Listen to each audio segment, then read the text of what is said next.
ఈ 5 ఏళ్ళు నేను ఒకటే మీ అందరికీ కూడా చెప్తా ఉన్నా. ఈ 5 ఏళ్ళు నేను కష్టాలు ఉండవు అని చెప్పను, కష్టాలు ఉంటాయి. మనల్ని విపరీతంగా వాళ్ళు హెరాస్మెంట్ కూడా చేస్తారు, అది కూడా నేను చెప్తా ఉన్నా, ఉంటాయి, కాదని నేను అనడంలా.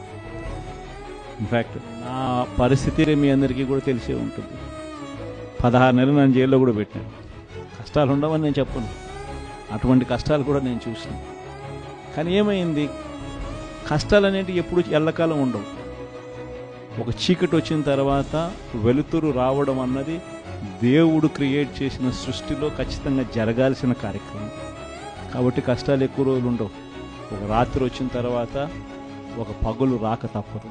ఎన్ని కష్టాలు వచ్చినా మళ్ళీ 5 ఏళ్ళకి 2029లో మళ్ళీ మనమే వస్తాం. మన ప్రభుత్వంలో మళ్ళీ మీరే మళ్ళీ ప్రజలకు సేవ చేసే గొప్ప పరిస్థితులు మళ్ళీ మీరు, నేను అందరం కూడా